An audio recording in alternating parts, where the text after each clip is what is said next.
अस्सलाम वालेकुम प्यारे बच्चों। आज की वीडियो में हम स्कॉलरशिप इम्तिहान में आने वाले जो सवालात हैं वो हलशुदा सवालात देखेंगे मज़मून इल्म रियाज़ी के। और ज़रूरी नहीं है कि ये स्कॉलरशिप में ही आए, 5वीं की स्कॉलरशिप में ही आए, 8वीं की स्कॉलरशिप में भी ऐसे इस नौइयत के सवाल आ सकते हैं। या आप कोई भी कम्पिटिटिव एग्ज़ाम दे रहे हो, टीईटी दे रहे हो, सीटीईटी दे रहे हो, जो भी आप कम्पिटिटिव एग्ज़ाम देते हैं तो उसमें आपको इस नौइयत के सवाल ज़रूर मिलेंगे। तो आप ये सवालत को अगर आसानी से समझे तो आपको बाकी कम्पिटिटिव एग्ज़ाम के अंदर भी सवाल समझने में ज़्यादा दिक्कत नहीं होंगी।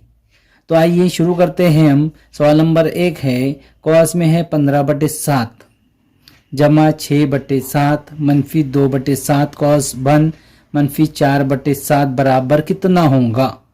यहाँ कितना होगा ये मालूम कर रहे हैं हम, तो और ऑप्शन दिए हुए हैं। तो सबसे पहले इनको हल करेंगे। तो याद में रखने वाली बातें हैं कि किसी कसर का अगर नसब नुमा एक जैसा हो तो कसरों की जमा या तफरीक जमा तफरीक होंगी। यानी हम उसको इस तरह से लिखेंगे 15 जमा 6 मनफी 2।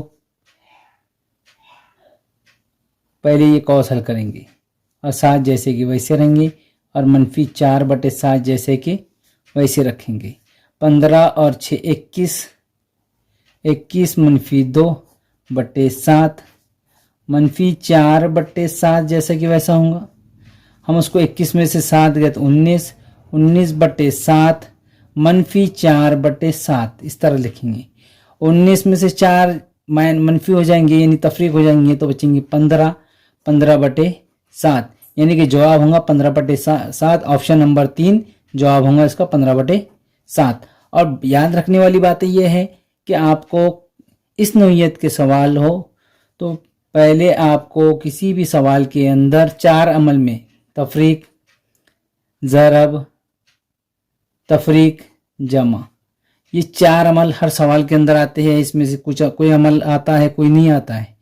तो 4 अमल में से सबसे पहले आपको तकसीम का अमल करना होगा, उसके बाद ज़रब का अमल करना होगा, उसके बाद तफरीक का अमल और सबसे आखिर में जमा का अमल करना होगा। ये चीज़ें बहुत अहमियत रखती है आपके लिए, इस बात को ज़हन में रखिए आप। और कॉस में भी सबसे पहले आपको छोटी कॉस हल करना होगा, उसके बाद बड़ी कॉस हल करना होगा, उसके बाद महराबी कॉस हल करना होगा, सबसे आखिर में आपको महराबी कॉस हल करना होगा। इस बात को आप ज़हन में रखिए। इसी तरह से अगला सवाल है कि b ज़रब 1/8 बराबर 8 हो तो b की कीमत कितनी होगी। और ऑप्शन है नंबर 1, नंबर 2 16, तीसरा 64, नंबर 4 20। हल करेंगे इसको तो b मालूम करना है हमको। तो b ज़रब है तो 8 से 8 को ज़रब देंगे, b जैसा कि वैसा रहेगा। ये 8 से 8 को ज़रब देंगे तो b बराबर 8 × 64 यानी कि b की कीमत कितनी होंगी 64 होंगी। और ऑप्शन नंबर 3 इसका जवाब सही होगा। इसी तरह से सवाल है 29/8 इस कसर की मंदरज ज़ैल मुतबादिल में से कौन सी कसर हम कीमत कसर नहीं है। नहीं का यहाँ नहीं कह रहा है, यानी कि आप हल करते वक्त थोड़ा सा आप कंफ्यूज हो जाते। तो जहन में सवाल को अगर आप इत्मीनान से पढ़ेंगे तो सवाल जवाब देने में आपको आसानी होगी। तो हमें मालूम करना है 29/8 कौन नहीं है, तो ये यहाँ ज़रब करते और यहाँ क्या है जमा करते। इस बात को ज़हन में रखिए। मुरक्कब कसर तो 8 तिया 24, 8 तिया 24 और 5 29/8 यानी कि ये 29/8 है, यानी कि ये भी ऑप्शन नहीं रहूँगा। उसके बाद क्योंकि हमको नहीं मालूम करना है 58/16, 58 और 16 कौन से अदद से तकसीम होते हैं ये हम देखेंगे।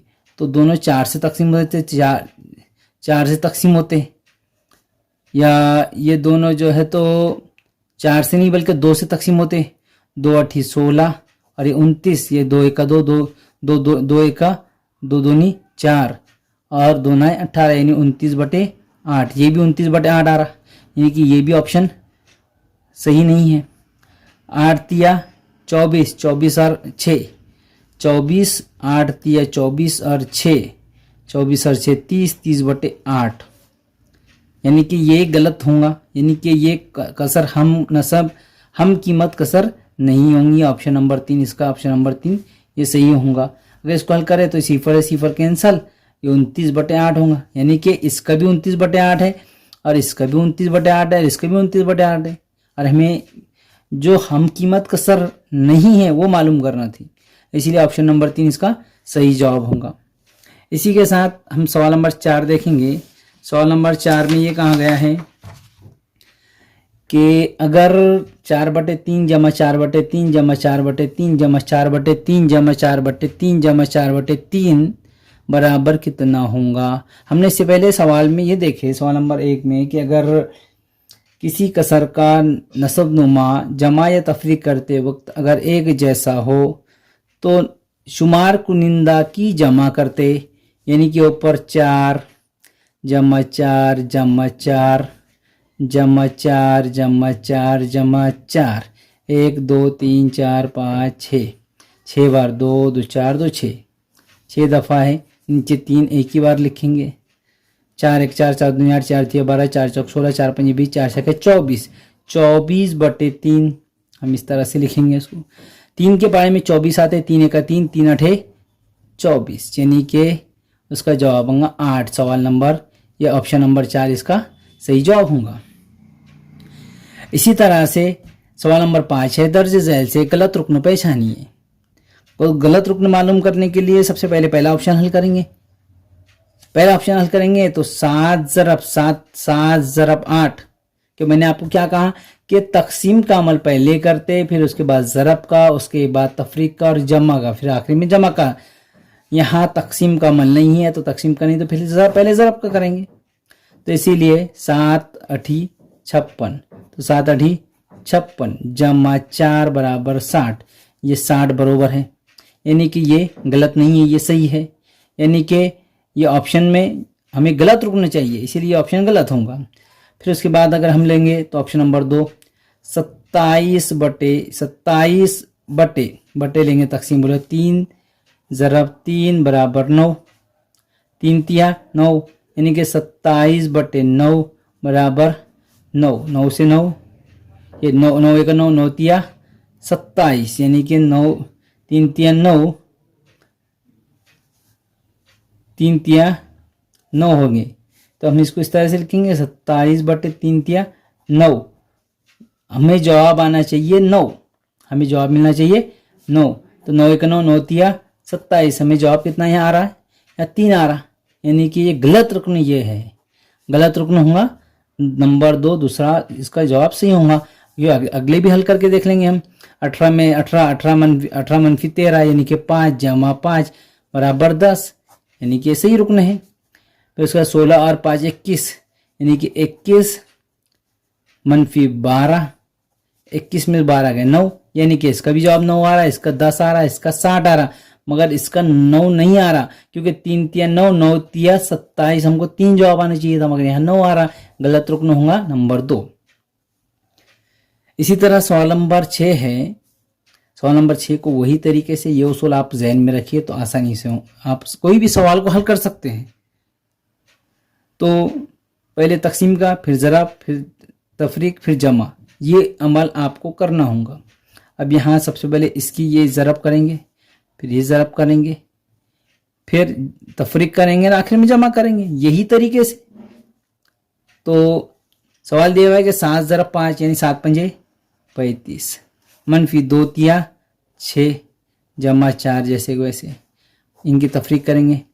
तो 35 में से 6 माइनस हो जाएंगी, तो 35 में 6 माइनस हो जाएंगे तो बचेंगे 29, 29 जमा 4, आखिरी में जमा करना है तो जो 33, यानी कि ऑप्शन नंबर 3 इसका सही जवाब होगा।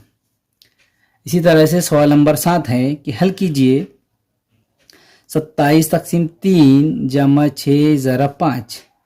यही तरीके से आप जहन में रखिए, बहुत अहमियत रखता है आपकी ये लिए अमल, कि यानी कि पहले तकसीम का अमल करेंगे, उसके बाद ज़रब का करेंगे, उसके बाद आपको तफरीक का और फिर आखिर में जमा का अमल करना होगा।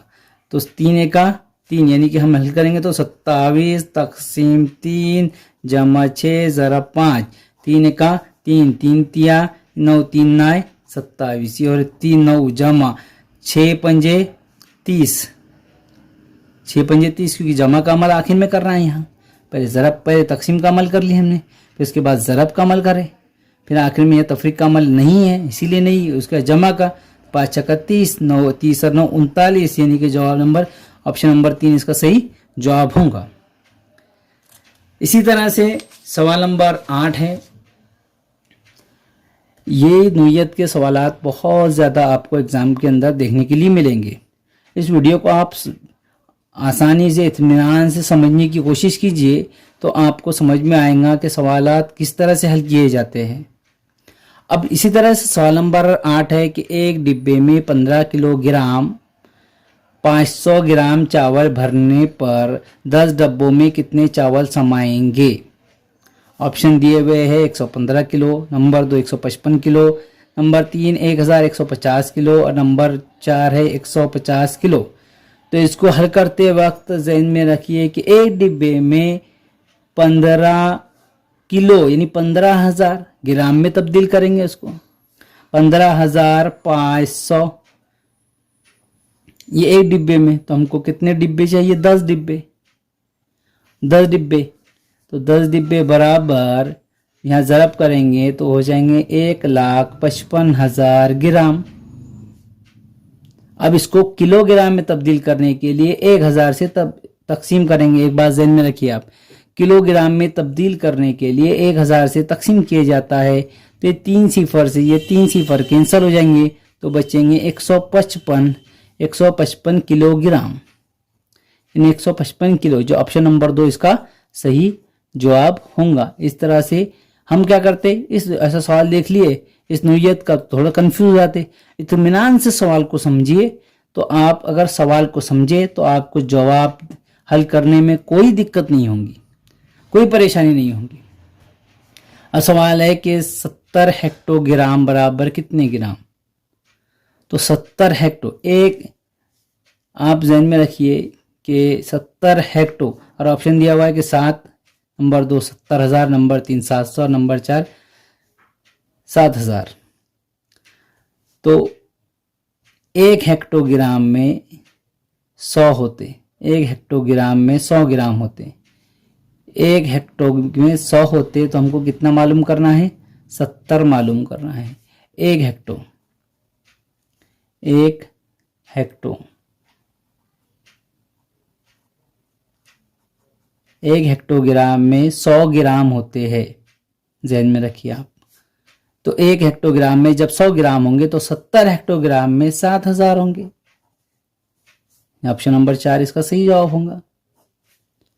इसी तरह से सवाल नंबर 10 है कि 2 खतूत एक दूसरे पर उमूद हो तो कौन सा किस्म का जाविया बनाते हैं। ऑप्शन नंबर 1 है जाविया मुनफरजा, नंबर 2 जाविया कायमा, नंबर 3 जाविया हद्दा और नंबर 4 जाविया मुकर्ररा।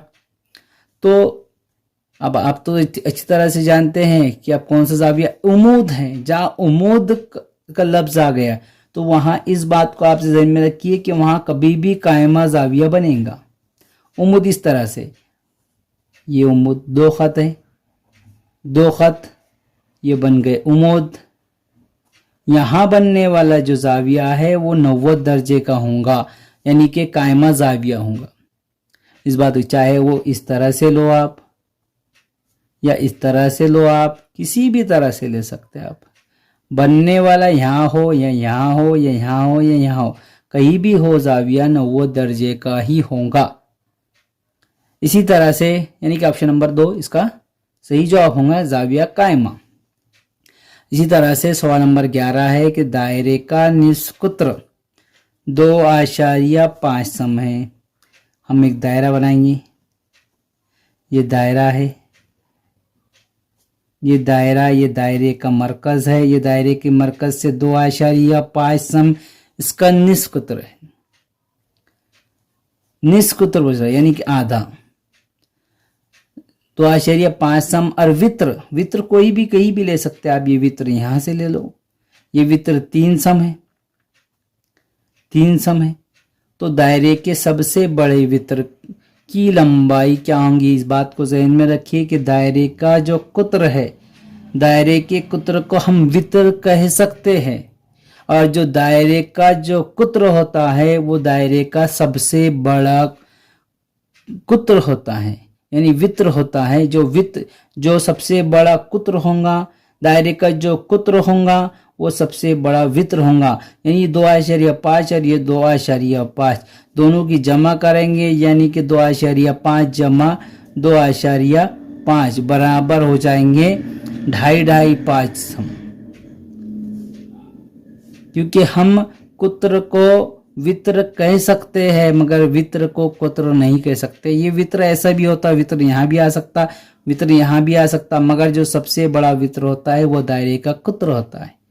इस बात को ज़हन में रखिए। इस नोयत के सवाल पिछली दफ़ा आप पेपर उठाकर देखिए, उसमें भी इस नोयत के सवाल आपको मिल जाएंगे, और इस नोयत के सवाल आपको कभी भी एग्जाम के अंदर मिलेंगे। तो जवाब होगा 5 सम, यानी ऑप्शन नंबर 2 इसका सही जवाब होगा। तो प्यारे बच्चों, ये थे चंद सवालात स्कॉलरशिप के नहीं बल्कि दूसरे जो भी कम्पिटिटिव एग्ज़ाम की आप तैयारी कर रहे हो। इस वीडियो को अगर आप देखेंगे तो बहुत आसानी से आपको दूसरे वीडियो के मुकाबले में ये सवालात आपको आसानी से समझ में आ जाएंगी। उम्मीद है ये वीडियो आपको पसंद आए होंगी, इसमें कि जो भी सवालात बताए गए हैं वो समझ में आए होंगे। अगर कोई सवालात में आपको कुछ पूछना है तो आप कमेंट बॉक्स में लिखकर आप हमें पूछ सकते हैं। उम्मीद है वीडियो पसंद आएंगी, पसंद आई तो लाइक कीजिए। खुदा हाफिज़।